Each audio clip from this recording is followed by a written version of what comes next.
सज्जनों, आज भारतवासी बहुसंख्यक वाले सत्य से विमुख हो रहे हैं। मैं निरंतर जानकारी आप लोगों को देता आया हूं और दे रहा हूं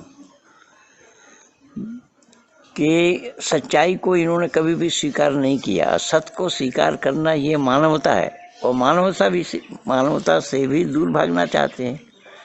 तो जिसका वीर हकीकत राय एक जीता जागता प्रमाण, जो वीर हकीकत राय का बलिदान किस प्रकार से हुआ है, कैसे हुआ, कौन थे वीर हकीकत राय, बलिदान क्यों हुआ। अभी 6 फरवरी 2022 को बड़ा बाजार आर्य समाज में मेरा प्रवचन का कुछ अंश आप लोगों के सामने प्रस्तुत है। और साथ ही साथ आज मैं ये अपने पेज में, फेसबुक पेज में, विभिन्न पेजों में मैं ये लिख कर के भी दिया हूँ, ये भारत जो मुसलमानों का ग़ुलाम बना उसके लिए ज़िम्मेदार ये तथाकथित पोंगा पंडित लोग हैं, जो जन्मना ब्राह्मणवाद में आस्था रखते हैं। जबकि जन्मना ब्राह्मणवाद नहीं होता। जन्मना ब्राह्मणवाद के विरुद्ध में राजा राममोहन राय ने भी बोला, पंडित ईश्वर चंद्र विद्यासागर जी ने भी बोला, ऋषि बंकिम चंद्र ने भी बोला, ऋषि अरविंद ने भी बोला, महर्षि देव दयानंद के समकालीन कई लोग थे, इन्होंने भी बोला। तो इसके बावजूद भी जन्मना ब्राह्मणवाद के कारण ही देश ग़ुलाम बना। उसको मैं विस्तार से लिख करके दिया हूँ। पृथ्वीराज चौहान ने मोहम्मद गोरी को 16 बार जीवन दान दिया और मोहम्मद गोरी को एक बार मौका मिलते ही इसका काम तमाम कर दिया। तो 16 बार जीवन दान देना दुश्मनों को, ये कौन सी बुद्धिमानी की बात है, कौन सी बुद्धिमत्ता की बात है। तो ये सारा काम जो हुआ है वो बहुसंख्यक हिंदुओं के द्वारा हुआ है, पंडित कहलाने वालों के द्वारा हुआ है। पंडित वर्ग अगर जानकार होते, सच्चाई के नज़दीक होते, तो ये भारत देश मुसलमानों का ग़ुलाम न बनता। वो सच्चाई आप लोगों के सामने मौजूद है। धन्यवाद के साथ महेंद्र पलारी। वीडियो अच्छी लगे तो ज़्यादा से ज़्यादा शेयर करना, लाइक करना, सब्सक्राइब करना, आइकन बेल दबाना भी न भूलना। धन्यवाद।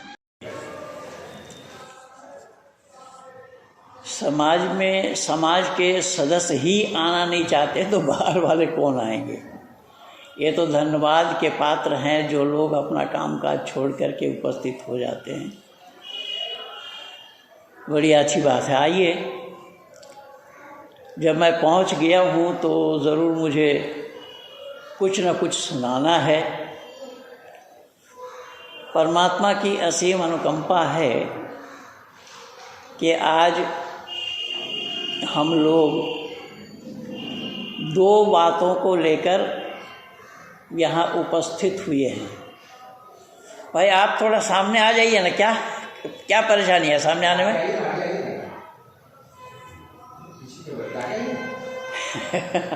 लोग आगे बैठने से डरते हैं।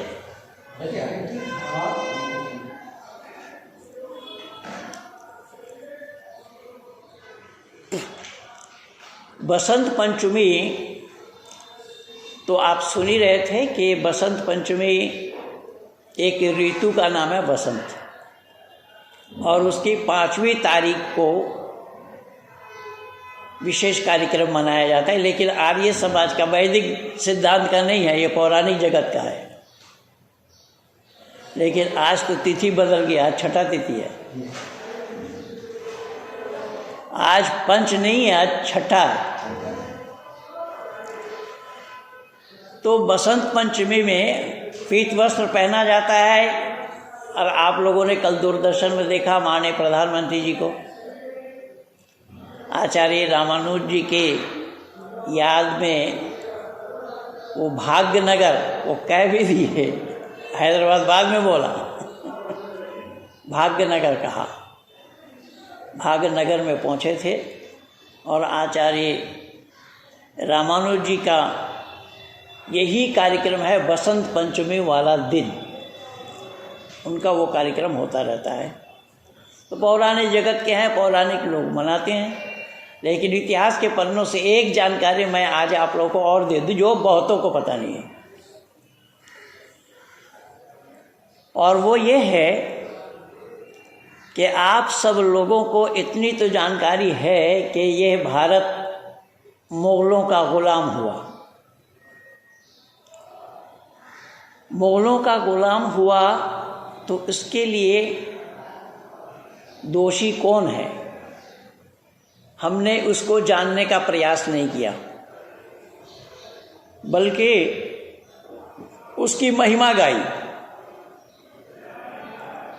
जिनका नाम पृथ्वीराज चौहान था, 1-2 बार नहीं 16 बार छोड़ा था, मोहम्मद गोरी को 16 बार छोड़ा, जीवन दान दिया।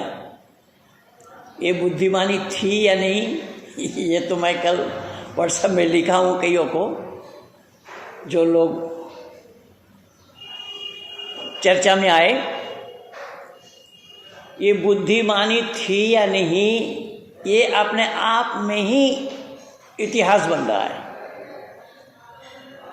दुश्मनों को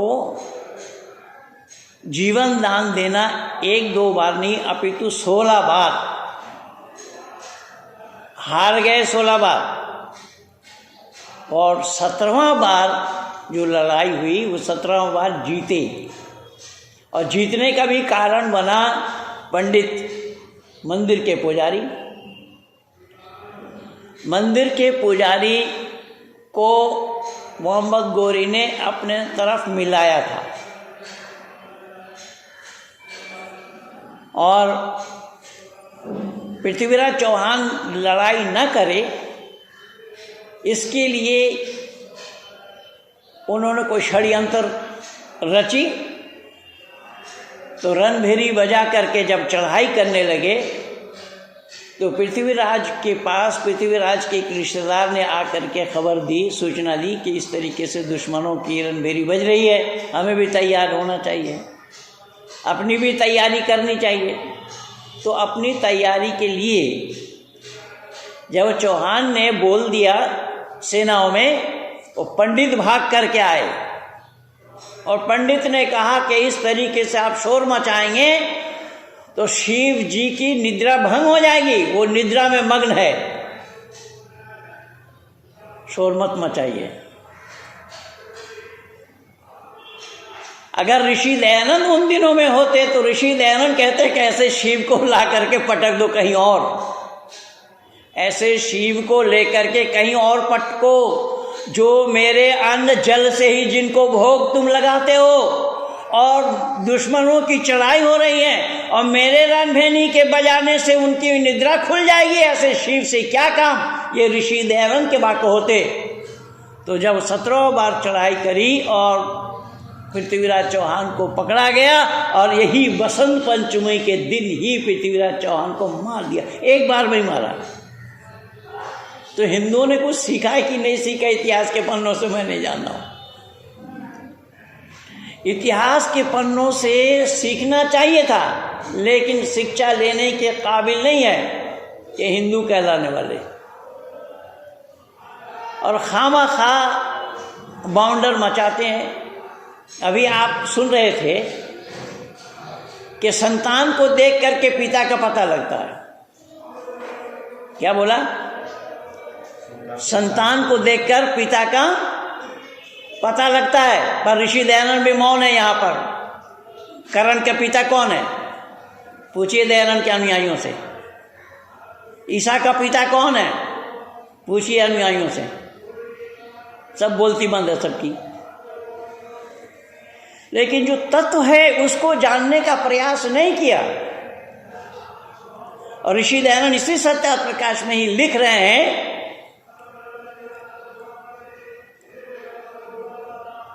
जिह्वा नास्ति तथापि वदामि। जीव नहीं है फिर भी मैं बोलता हूं। तो ये संज्ञा लग गया है वहां पर। जैसा आप अनुमान प्रमाण ये सुन रहे थे ना, जो 8 प्रमाण हैं, ऋषि दयानंद इन्हीं चीज को उठाकर दुनिया वालों के सामने रख रहे हैं कि आज दुनिया के लोगों इसे ध्यान से सुनना, समझना, परखना कि बिना पिता का संतान का बनना संभव नहीं है। ये कैसा होगा? केवल जैसा कोई ये कहे कि मेरे मुंह में जीभ नहीं है फिर भी मैं बोलता हूं। ऋषि ये हवाला दे रहे हैं। इसलिए कर्ण का पिता नहीं था, भले ही ऋषि दयानंद ने नहीं लिखे हैं, लेकिन कर्ण का पिता था। कर्ण का पिता का नाम जो है बोला सूर्य के किरण से पैदा हुआ। भाई सूर्य देव नाम आदमी का नहीं होता है क्या? भाई दिल्ली प्रतिनिधि सभा के प्रधान का नाम सूर्यदेव था, सार्वदेशिक सभा के मंत्री का नाम सूर्यदेव था, जो स्वामी आनंद बोस जी के दामाद थे बड़े वाले। तो ऋषि दयानंद की मान्यता यहां है कि जो असंभव चीज है वो असंभव कभी संभव में परिवर्तित होना संभव नहीं है, कभी परिवर्तन नहीं हो सकता है। जो असंभव है वो असंभव को संभव में परिवर्तन किया जाना मुश्किल काम है। इसीलिए ऋषि दयानंद ने जान करके, समझ करके दुनिया वालों को समझाने के लिए यह 8 प्रमाण प्रस्तुत किए हैं। लेकिन दुनिया वाले समझदार कहाँ है? जैसे कल एक पैराग्राफ में लिख रहा था, कुरान और बाइबल वालों ने माना है कि कुछ भी नहीं था, यहोवा ने या अल्लाह ने 7वां आसमान बनाया और फिर जमीन बनाई। तो 7 आसमान बनाए, 1 2 3 4 5 6, उसके बाद 7 है। 7 आसमान बनाया और जमीन बनाई। तो मैंने सवाल उठाया, इसका मतलब कुछ नहीं था और आसमान के नीचे ही धरती है। ये दुनिया आसमान के नीचे है, तो अल्लाह कहाँ थे? जब आसमान था ही नहीं, अल्लाह ने बनाया। तो जब अल्लाह ने आसमान बनाया, यहोवा ने आसमान बनाया, जमीन बनाई, तो उससे पहले अल्लाह थे। इसका मतलब बनाने वाला पहले है, तो बना हुआ वस्तु बाद में आया। तो बनाया हुआ वस्तु बाद में आया, तो बनाने वाला पहले था। वो किस पर था, कहाँ था? दुनिया वालों के पास जवाब नहीं है इसका। दुनिया वालों के पास इसका जवाब नहीं। ऐसे ऐसे सवालों को ऋषि दयानंद ने उठा करके जनमानस में प्रस्तुत किया और ऋषि दयानंद ने बताने का प्रयास किया है कि दुनिया के लोगों, परमपिता परमात्मा ने हमें अकल दिया है, विवेक और बुद्धि दिया है। इस विवेक और बुद्धि के बिना पर, विवेक और बुद्धि के आधार पर हमारा नाम मानव पड़ा। और मत्वा कर्मणि सिद्धते कहा कि मानव वो है जो विचारशील है, विचार पूर्वक काम करता है, उसका नाम मानव है। और जो विचार पूर्वक काम नहीं करता उसका नाम मानव नहीं होगा। तो ऋषि दयानंद इन्हीं चीजों को जनमानस में उठा करके रख रहे हैं, प्रस्तुत कर रहे हैं कि दुनिया में दुनिया का बनाने वाला और ये दुनिया यानी जो प्रकृति है और जीवात्मा, ये 3 अनादि तत्व हैं। ये पहले थे, अब भी हैं और आगे भी रहेंगे। इन तीनों का समाप्त होना संभव नहीं है। तो ऋषि दयानंद ने मानव होने के कारण लिए मानव को ही ये सब कारण बताया कि ये तुम्हारा लिए है। सही सही तुम्हें जानना पड़ेगा। अगर नहीं जानते हो, जानने का प्रयास नहीं करते हो, तो मानव कहलाने के भी अधिकारी नहीं बनोगे। तो यहां ऋषि देव दयानंद ने जिन प्रमाणों को उठा करके रखा है मानव समाज के बीच में, लेकिन मानवों ने उस पर ध्यान नहीं दिया। अगर उस पर ध्यान देते होते तो मैं दावा के साथ कह रहा हूं, धरती पर झगड़ा समाप्त हो गया होता मानव समाज से विशेष करके, और सब वेदमय हो गया होता। लेकिन वेद को तो लोगों ने तिलांजलि दे रखा है। वेदों के तरफ लौटने के लिए बोला, लोगों ने वेदों को ही लौटा दिया। यही नतीजा हुआ। सब जगह ये दकियानुसी सब जगह हुआ है, आज नहीं, शुरू से, धरती के प्रारंभिक काल से ही लेकर के। ये तो धन्यवाद दीजिए ऋषिवत देव दयानंद को, जो उन्होंने आकर के हमें बताया इन सब बातों को, वरना इससे पहले भी लोग नहीं जानते थे। और ऋषि दयानंद ने प्रमाण दिया है कि हाँ, महाभारत काल के बाद से ही ये सारा पतन हुआ है। इसका मतलब वैदिक युग में लोग वेद पर आधारित, वेदों को मानने वाले, वेदों का जानने वाले, वेदों पर आचरण करने वाले लोग थे। लेकिन जब वेद पर आचरण करना छोड़ दिया तो ये सारा नतीजा सामने आकर के प्रस्तुत हुआ। इसीलिए वीर हकीकत राय जो सुन रहे थे हम, वीर हकीकत राय 1700 ईस्वी में पैदा हुए, 1700 कुछ, 1734 शायद लगभग, 1734 ईस्वी में पैदा हुए सियालकोट में, जो इस समय आप पाकिस्तान बोल रहे हैं। उनके पिता का नाम भागमलपुरी था, बहुत धनाढ्य परिवार के थे। पिता का बहुत बड़ा व्यवसाय था। बचपन से ही कुशाग्र बुद्धि के थे। अपने घरेलू वातावरण में उनको पढ़ाया गया, वैदिक संस्कृति के बारे में जानकारी कराई गई। अगर वैदिक संस्कृति के बारे में उन्हें जानकारी ना कराई गई होती तो वो भी मरने के लिए तैयार नहीं हो पाते। मैं दावा के साथ कह रहा हूँ, सीना ठोक करके कह रहा हूँ, क्योंकि उस 1700 के काल में राजा राम मोहन राय का भी आगमन हो, उसी आसपास 1772 में राजा राम मोहन राय, और राजा राम मोहन राय वेदज्ञ विद्वान थे, वेदज्ञ पंडित थे। तो उसी तरीके से वीर हकीकत राय को अपने घरेलू वातावरण में वैदिक संस्कृति के बारे में जानकारी कराई गई। आत्मा क्या है, परमात्मा क्या है, मानव जीवन क्या है, मरने के बाद क्या होता है, मरता कौन है, आत्मा मरती है या शरीर, ये सब जानकारी वीर हकीकत राय को बचपन में ही अपने घर में ही करा दी गई थी। और कराने वाले माता कैरो देवी थी, कराने वाली माता कैरो देवी थी। जैसा कि माँ जीजाबाई ने वीर शिवाजी को तैयार किया, अगर शिवाजी को वो अपने हिसाब से तैयार ना करते होते तो जब गौहर बानू को उनके सामने प्रस्तुत किया था तो गौहर बानू तो उनको बेटी कह करके उनको वापस दिया और न मालूम क्या क्या सामानों के साथ लौटाया। मुगलों के साथ ये व्यवहार हुआ। अगर माँ जीजाबाई उनको ज्ञान न दी होती तो ये बात उनके जीवन में भी पाया जाना संभव नहीं था। तो वैदिक संस्कृति का ह्रास आहिस्ता आहिस्ता होता गया इस तरीके से। उस 1700 के काल में वैदिक संस्कृति का प्रचार और प्रसार तब भी लोगों में थी।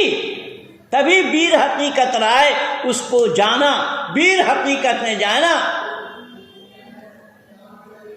कि कोई ऐसी वस्तु नहीं है दुनिया में, कोई ऐसी चीज नहीं है जो आत्मा को मार सके।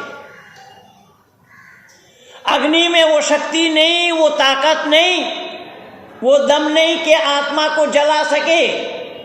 हवा में भी वो शक्ति नहीं कि इसको उड़ा सके। पानी में भी वो ताकत नहीं है जो इसको बहा सके। इन बातों को भली भांति वीर हकीकत राय ने अपने माँ से, माताजी से, कैरो देवी से उन्होंने सुना, जाना। तो जब अपने यहाँ वैदिक परंपरा के अंतर्गत पढ़ाई के बाद जब ऊंची कक्षा में जाना था तो उन दिनों में, उस मुगल काल में हमारे यहाँ पर पढ़ने के लिए कोई विद्यालय नहीं था। केवल कर्मकांड के लिए विद्यालय हमारे बनारस में ही कर्मकांडी विद्वान बनाने के लिए कुछ परंपरा रह गई थी। बाकी पढ़ने पढ़ाने के लिए भारत में कोई विद्यालय नहीं था। और यही कारण बना कि राजा राम मोहन राय भी उसी 1700 के काल में थे और राजा राम मोहन राय ने भी मदरसा में उनको भी पढ़ना पड़ा। तो राजा राम मोहन राय अरबी फारसी के भी विद्वान थे। तो वीर हकीकत राय को अब जब मदरसा में पढ़ने के लिए दिया, मदरसा में जाने लगे और होनहार विद्यार्थी होने के कारण मदरसा के पढ़ाई को उन्होंने बहुत अच्छे ढंग से पढ़ना प्रारंभ किया। जब बहुत अच्छे ढंग से पढ़ना प्रारंभ किया तो जो उस्ताद थे, उस्ताद के बहुत नज़दीक पहुंच गए। दरअसल उस्ताद भी उनसे बहुत मोहब्बत करने लगे, क्योंकि हर गुरु को चाहिए, हर गुरु करते भी यही है, चाहिए क्या, हर गुरु यही करते हैं, जो पढ़ने वाले विद्यार्थी होते हैं उनसे उनका लगाव होता है। क्योंकि गुरु भी तो उन्हीं को ही कहा जाता है ना कि गुरु कुम्हार शिष्य कुंभ, गड़गड़ काढ़े टोक, अंदर हाथ सहाय दे बाही मारे चोट। ये गुरु का काम है। तो इसी प्रकार से जब वो मौलाना साहब वीर हकीकत राय के पीछे समय दे रहे थे तो वीर हकीकत राय गुरु के उस पढ़े हुए पाठ को अक्षरशः याद कर लेते थे। बहुत जल्दी मदरसा के पढ़ाई में वो अग्रणी हो गए। इत्तेफाक की बात है कि एक दिन, क्योंकि वो तो थे पौराणिक परिवार के, आर्य समाजी नहीं थे, उस समय आर्य समाज बना ही नहीं था, लेकिन वैदिक विचारधारा का तो प्रचार प्रसार था। कि वैदिक विचारधारा का प्रचार होने से फिर भी पौराणिकता गई नहीं थी। तो पौराणिक परिवार के होने से माता भवानी के नाम से एक दिन उन्होंने व्रत रखा। जैसा उपवास होता है ना, जो हमारे यहाँ शिवरात्रि के भी करते हैं, जैसे शिवरात्रि का व्रत तो ऋषि दयानंद ने भी रखा था अपने पिता के कहने पर। तो ऐसे ही माता भवानी के नाम से वीर हकीकत राय ने व्रत रखा। उस दिन मदरसा नहीं गए पढ़ने के लिए। तो उनके जो और साथी थे उन्होंने देखा कि वीर हकीकत राय आज गायब है, आज आए नहीं। अगला दिन जब वीर हकीकत राय अपने क्लास में पहुंचे, मदरसा में पहुंचे, तो और पढ़ने वाले साथियों ने पूछा कि भाई क्या बात है, कल कहाँ गायब थे आप, कल क्यों नहीं आए? तो वीर हकीकत राय ने कहा कि माँ भवानी के नाम से कल उपवास था और उपवास रखा था, इसलिए मैं मदरसा नहीं आया पढ़ने के लिए। तो जो मुसलमान बच्चे थे वो माता भवानी का नाम सुनते ही माता भवानी को अनाप शनाप गाली देने लगी। तो जब काफी देर से ये बातें हो रही थी, वीर हकीकत राय को सहन नहीं हुआ। वीर हकीकत राय ने ये कहा कि माँ भवानी के लिए जो अपशब्द तुम लोग बोल रहे हो यही फातिमा के लिए जानो, जबकि फातिमा को ऐसा गाली हो वो नहीं बोला। केवल उन्होंने कहा कि जो माता भवानी को जो गाली तुम लोग बक रहे हो, जो गाली दे रहे हो, यही गाली फातिमा के लिए समझना। बस इतनी सी गलती थी। इतनी गलती पर शिकायत मौलाना साहब के पास, लेकिन मौलाना साहब बहुत स्नेह करते थे वीर हकीकत राय से। वीर हकीकत राय को अपने पास बुलाया कि भाई तुम ऐसा करो, तुम ये कह दो कि मैंने ये शब्द बोले ही नहीं, मैंने ये कहा ही नहीं। वीर हकीकत राय ने कहा कि नहीं हुजूर, मैं तो ये बोला हूँ, और मैं कैसे कह दूं कि मैं नहीं बोला। तो वह बात बढ़ते बढ़ते बढ़ते बढ़ते एक दो दिन में नहीं, बहुत दिनों तक बात काजी के पास पहुंची। जब काजी के पास पहुंची, उस समय फैसला देने वाला काजी होता था, काजी हुआ करते थे। तो काजी ने फैसला दिया कि अगर इन्होंने फातिमा के लिए ये शब्द बोले हैं तो ये फिर सजाए मौत ही एकमात्र रास्ता है। वीर हकीकत राय से पूछा गया, वीर हकीकत राय ने बताया कि नहीं, ये शब्द मैं बोला हूँ, मैं इससे मुकर नहीं सकता, मैं इसको इनकार नहीं कर सकता, मैं इसको मना नहीं कर सकता। जो सज़ा है आपके यहाँ पर, जो प्रावधान है, उसके लिए मैं तैयार हूँ।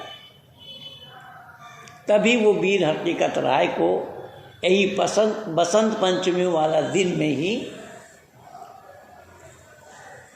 उन्होंने बलिदान दिया था।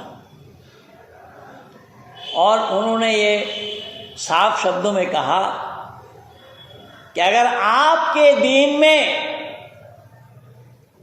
ये बातें हैं कि आपके लिए कोई ऐसा शब्द का इस्तेमाल हो तो उनके लिए सजाए मौत है, तो मैं भी अपने दीन के लिए मरने मिटने के लिए तैयार हूं। मेरे दीन में झूठ बोलने की कोई प्रावधान नहीं है। मेरे घर से माता पिता ने यही सिखाया मुझे कि मैं अपने मरूंगा तो मैं अपने धर्म के लिए मरूंगा, मैं अगर गर्दन कटवाऊंगा तो अपने धर्म के लिए ही कटवाऊंगा, ताकि आने वाला समय में भी दुनिया के लोग हमें याद करें। वीर हकीकत राय बलिदान दिवस।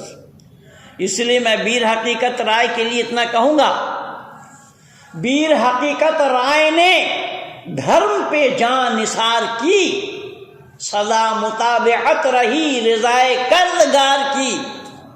वो आब जहाँ फिजा हुई जो धार थी कटार की, निसार ऐसी मौत पर है जिंदगी हजार की।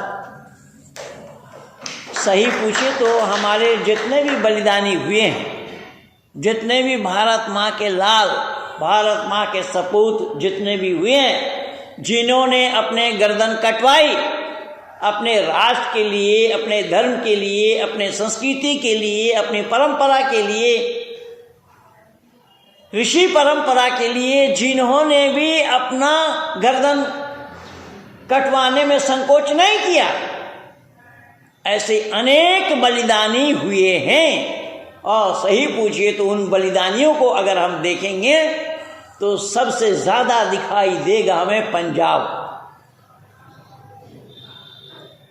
अगर पंजाब के लोग बलिदान न देते होते तो शायद हम और आप भी यहाँ ना होते, मैं दावा के साथ कह रहा हूँ। क्योंकि गुरु परंपरा में पंचम गुरु से लेकर के गुरु अर्जुन देव से लेकर के गुरु गोविंद सिंह तक ये सब बलिदानी परंपरा है। और उन्होंने बलिदान क्या दिया था? बलिदान इसलिए नहीं दिया था कि तुम गुरु ग्रंथ रख करके उसमें झाड़ू लगाओ। देखेंगे अब गुरुद्वारा में यही हो रहा है। तो केवल इस संस्कृति की रक्षा के लिए, अपनी परंपरा की रक्षा के लिए, अपनी मर्यादा की रक्षा के लिए जब गुरु तेग बहादुर से लोगों ने कहा इस्लाम स्वीकार करो, तो लोगों से बोला तो इनके शिष्य जा करके गुरु जी से बोला कि ऐसे ऐसी बात है, तो उनसे कहो कि गुरु तेग बहादुर को कहो, गुरु तेग बहादुर अगर इस्लाम स्वीकार कर ले तो हम लोग भी स्वीकार कर लेंगे। तो गुरु तेग बहादुर ने ठुकराया और ये परंपरा वो चलती चली आ रही है। ये जो परंपरा अपने धर्म के लिए अपने को समर्पित करना, ये परंपरा अगर वीर हकीकत राय ने लिया तो उन गुरु परंपरा से ही लिया है कि जिन्होंने अपने धर्म के लिए गर्दन कटाना तो उचित समझा, लेकिन इस्लाम स्वीकार करना उचित नहीं समझा। यहाँ साथ साथ एक बातों की जानकारी आप लोगों को दिल और दिमाग में और होनी चाहिए कि इस्लाम जो आज पनपा है, इस्लाम जो आज फैला है, वो किस कठोरता के साथ फैला है। इस्लाम स्वीकार करो वरना मौत के घाट उतार दिए जाओगे। और ऐसा हुआ है, हमारे लोगों ने दिया। लेकिन फिर मैं पृथ्वीराज चौहान के पास आ रहा हूँ। कि पृथ्वीराज चौहान अगर 16 बार न छोड़ते होते तो भारत में यह परेशानी हमें और आपको देखना भी नहीं पड़ता। और केवल इतना ही नहीं, एक चीज़ मैं आपको और याद दिलाता हूँ कि ये सभी लोगों ने मिल करके इस तरीके से सत्य पर पर्दा डाला, और सत्य पर पर्दा डालने में जो ब्राह्मण तबके के लोग हैं, जो पंडित कहलाने वाले लोग हैं, पंडितों की मेहरबानी है जो आज भारत में जो कुछ भी हुआ है, जो कुछ भी हो रहा है। आप लोगों को मैं याद दिला दूं इतिहास के पन्नों से, अकबर ने शादी की थी जोधाबाई से। जोधाबाई राजपूतानी घराने की महिला थी। उन्होंने अपना प्रभाव डाली किन पर? बादशाह अकबर पर। उपनिषद आदि ग्रंथों को पढ़ाया।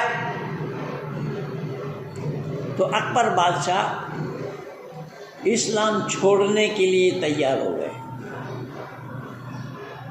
अकबर बादशाह ने बीरबल से कहा, भाई बीरबल आप ऐसा करो कि हमारे शहर में, नगर में जितने भी इस्लाम जगत के बड़े बड़े विद्वान हैं, आलिम हैं, उलमाए दीन हैं, मुफ्ती हैं, उन सबको बुलाओ।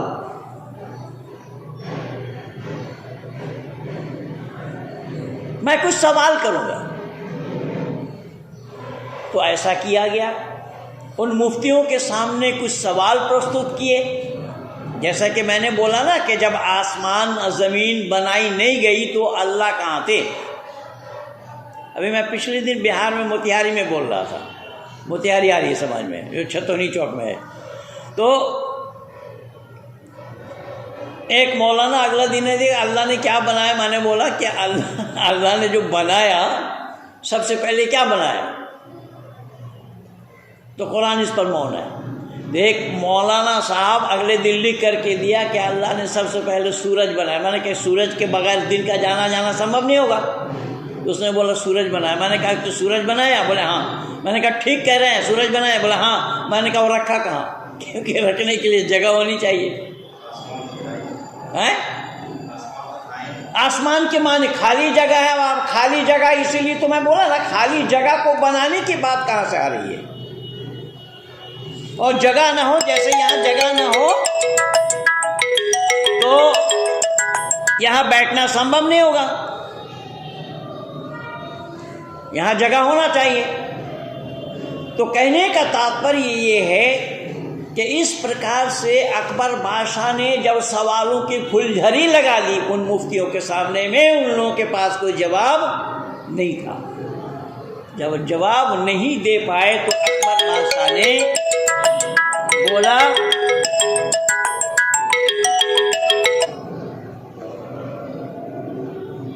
किनको? बीरबल को, कि देखो इन लोगों के पास जवाब नहीं, तुम अपने दीन में मुझे मिला लो। तो बीरबल ने कहा, हमें 3 दिन की मोहलत दीजिए, 3 दिन का समय दीजिए। क्या होना है कि 3 दिन बाद बताएंगे आपको। 3 दिन में क्या किया? उसने बाजार से एक गधा को पकड़ करके लाया और चौथा दिन में राज दरबार के सामने मुझसे रगड़ रगड़ कर नहलाने लगा। बादशाह ने पूछा क्या कर रहे हो? बोले मैं घोड़ा बना रहा हूँ। तो बोले गधा कहीं घोड़ा बनेगा? और जब गधा घोड़ा नहीं बनेगा तो आप मुसलमान हिंदू कैसे बनोगे? लेकिन बंधु जरा विचार करके बतलाना, अगर उन दिनों में बीरबल बुद्धिमत्ता के साथ अकबर को अपने दीन में मिला लिए होते तो पाकिस्तान का जन्म होता ना, पाकिस्तानी आतंकवादी जन्म लेते। किनकी मेहरबानी है? तो हमारे पूर्वजों ने तो इस तरीके से हमें रास्ता दिया है, हमने अपनाया कहाँ उसे? हमने तो इस सच्चाई को लौटा दिया पीछे, सच को हमने ग्रहण नहीं किया। लेकिन वीर हकीकत राय उस सच्चाई को जानते थे। वीर हकीकत राय ने कहा कि मैं मरूंगा नहीं। गीता में भी आया है, नैनम छिंदन्ति शास्त्राणी पाऊ कहा, और वासांसी जीनानी यथा भी आयो दूसरा अध्याय में भी आया। तो कहने का तात्पर्य यह है, वीर हकीकत राय को घुट्टी पिलाई गई थी इन्हीं बातों को लेकर, कि वीर हकीकत राय को ये बताया गया था कि बेटा वैदिक संस्कृति ये है और वैदिक संस्कृति के आधार पर यह आत्मा अजर है, अमर है। और अगर इस उपदेश को सुने तो योगेश्वर कृष्ण को सुन लीजिए। योगेश्वर कृष्ण ने जब अर्जुन को उपदेश दिया ना, तो अर्जुन ने भी इनकार किया था, मैं किससे युद्ध करूंगा, कोई भाई है, भतीजा, चाचा है, ताऊ है, इससे तो बेहतर यही होगा दूर देश में जाकर भिक्षा मांग कर गुजारा कर लूंगा। योगेश्वर कृष्ण आग बबूला हो गए। योगेश्वर कृष्ण ने कहा ऐसा नहीं हुआ, तुम नहीं जानते हो। बोले क्या बात है, कोई राष्ट्र में अधर्म फैल रहा है और तुम इससे पीड़ित नहीं होते हो, तुम दूर देश में जाकर भिक्षा मांग कर अपना गुजारा करना चाहते हो, तुम तो कायर हो, क्लीब हो, नपुंसक हो, क्षत्रिय तेज बल को अवलंबन करना नहीं चाहते हो। तो अर्जुन ने बोला कि मैं युद्ध कैसे करूं, किनसे करूं, सब तो अपने लोग हैं। तब योगेश्वर कृष्ण ने इन्हीं चीजों को याद दिलाया था। युद्धम तु क्षत्रिय सुधर्मा तत्तम कथम त्याजसी, युद्ध करना क्षत्रियों का धर्म है, इसे त्यागते हो तुम कहाँ चले जाते हो। अर्जुन ने बोला एतान बंधुमान बिना विजयन राज्येन च किम सुखम भविष्यति, इन बांधवों को छोड़कर, राज को छोड़कर अगर मैं युद्ध करूंगा क्या मैं सुख प्राप्त कर सकता हूँ। योगेश्वर कृष्ण ने कहा तुम न अवगच्छसि इमे पापः इमे दंडनीयः बद्ध एव, तुम नहीं जानते ये पापी है, दुष्ट है, वध करने योग्य है। अब ये देखिए कुछ लोगों का ख्याल और विचार ये है कि मारने काटने की बात तो गीता में भी है, योगेश्वर कृष्ण में, लेकिन मारने काटने के लिए ये नहीं बोला कि औरों को मारो, किसी और को मारो, दूसरे को मारो, नहीं, वो भले ही अपने ही क्यों ना हो, अगर वो धर्म विरुद्ध आचरण करता है तो वो मानने काबिल है। अर्जुन ने बोला इमे मृत्यु तो गमिष्यन्ति महत् पापम भविष्यति, मेरे युद्ध करने से अगर ये मर जाएंगे इससे बढ़ करके पाप नहीं लगेगा। योगेश्वर कृष्ण ने फौरन रोका, नहीं तत् पापम आत्मा मृत्यु न गच्छति केवलम शरीरम नश्यति त्वम इदम न अवगच्छसि आत्मा अजरः अमरः अयम कदापि न नश्यति युद्धम तु क्षत्रियस् धर्मात् अतः युद्धम कुरु। वहां कहने का तात्पर्य यह है कि योगेश्वर कृष्ण इन बातों को उठा करके रख रहे हैं कि आत्मा की मौत नहीं होती, आत्मा की मृत्यु नहीं होती। अगर ये पाठ वीर हकीकत राय न पड़े होते, उनकी माताजी उन्हें याद न दिलाते होते, तो मैं दावा के साथ कह रहा हूं कि वीर हकीकत राय का बलिदान होना भी संभव नहीं था। ये हमारा इतिहास है। योगेश्वर कृष्ण ने इसे उजागर किया कि आत्मा मरती नहीं है, गीता में तो भरा पड़ा है ये सारा उपदेश, लेकिन लोग पढ़े तब तो, लोग जानकारी लेना चाहे तब तो, लोगों को तो फुर्सत ही नहीं है। यही तो बात है ना, कार्य समाज का जन्म क्यों हुआ, और ये परंपरा उस काल से चलती चली आ रही है। सप्ताह में एक दिन भी विद्वानों के विचारों को सुनने के लिए उपस्थित नहीं हो पा रहे हैं, नहीं हो पाते हैं। अब बोले किसको दोष किन पर दें, तो आज कुआं में ही भांग डाल दिया गया है। इसलिए ये सारा काम गलत हो रहा है। लोग सही अर्थों में इस सच्चाई को जानते, हमारे महापुरुषों के जीवनी को पढ़ करके देखते होते। महापुरुषों के जीवनी को पढ़ने से ही हमें ये सच्चाई का पता लगता है। अगर वीर हकीकत राय के केवल 14-15 वर्ष की आयु, कुछ विद्वानों ने 14 वर्ष लिखा, कुछ विद्वानों ने 15 वर्ष लिखा है, और विवाह हो चुकी थी, लक्ष्मी देवी नाम उनकी पत्नी का, लेकिन बलिदान वीर हकीकत राय के होने से लक्ष्मी देवी भी आत्मदाह कर ली थी। अब उस छोटी उम्र में उस बेटी को भी क्या पता था।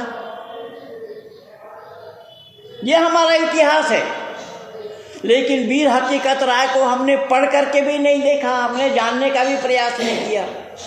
लेकिन विकिपीडिया में अगर आप देखेंगे, इंटरनेट पे, गूगल पे आप सर्च करेंगे वीर हकीकत राय, वहाँ पर गलत जानकारी दी गई है। वहाँ पर ये नहीं बताया गया वहाँ पर ये बताया गया है कि वीर हकीकत राय को स्कूल में क्लास में मॉनिटर बनाया गया था, कुछ अधिकार दिया गया था, जो मुसलमान बच्चे उससे ईर्ष्या कर रहे थे, ये दिखाया है। लेकिन ये सच्चाई नहीं है। जो सच्चाई है वो मैं आप लोगों को बताया हूँ कि माता भवानी देवी के नाम से उन्होंने व्रत रखा, स्कूल नहीं आए।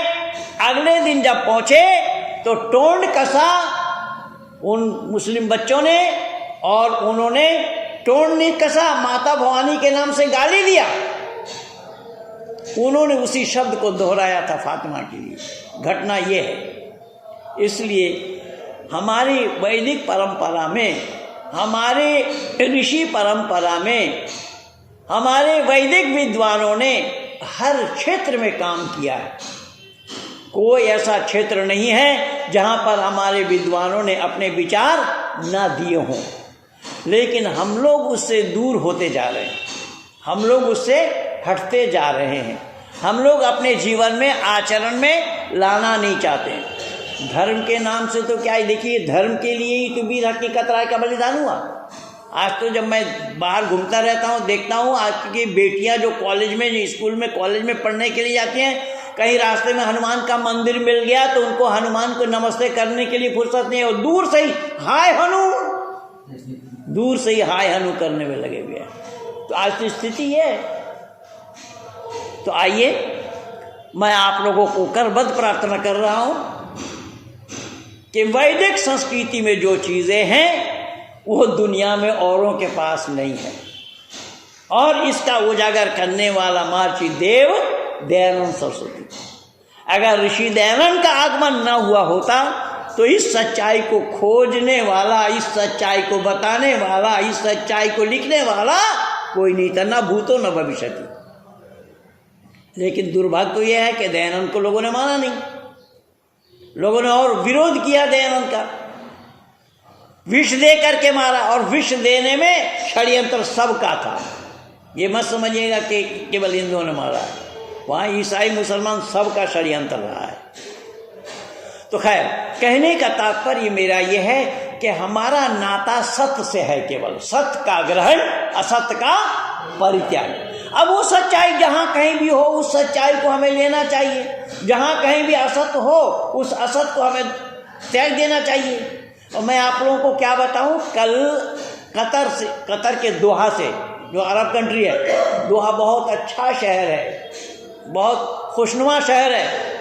2 मुसलमानों के फ़ोन आए, मैं रिकॉर्डिंग कर रखा हूँ पूरा, और 1-2 सेकंड नहीं, 1-2 मिनट नहीं, एक का 27 मिनट, एक का 33 मिनट का, और दोनों ने इस्लाम को अलविदा कह दिया।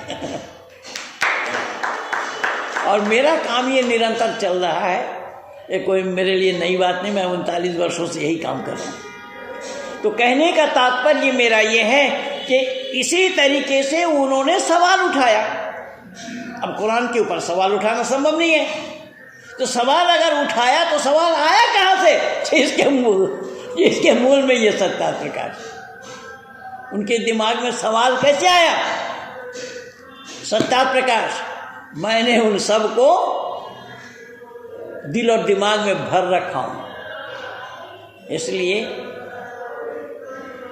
उन्होंने यहीं से शुरू किया कि मेरी पत्नी को एक मौलाना ने बहका दिया, और 2 साल से ज़्यादा हो रहा है वो वहाँ रह रहा है। मेरी पत्नी को किसी ने बहका दिया कि अब तुम्हारा पति तो क्या क्या बोलता रहता है, तुम्हारा तलाक हो गया। तो मैंने कहा वो हलाला के चक्कर में होगा, इसीलिए तू जल्दी घर आ, मामला सलटा यहाँ आकर के। खैर, तो मैं अतिक्रमण न करता हुआ मैं यही निवेदन करूँगा कि हमारे जो महापुरुष हुए हैं, उन महापुरुषों के जीवनी को हमें पढ़ना चाहिए।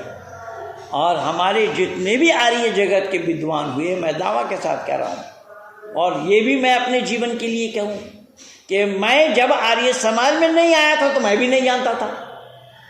मेरा सर पढ़ने का सवाल ही कहाँ था, वहाँ तो ताकना भी मना है, पढ़ना तो दूर की बात। तो ये सब चीज़ें जो मैं लिया हूँ, सब आप लोगों से ही लिया हूँ, और मुझे कष्ट इन्हीं बातों से है कि लिया आप लोगों से और सुना रहा हूँ आप लोगों को। ये तकलीफ है मुझे। और मैं सच्चाई को बोलने में संकोच नहीं करता।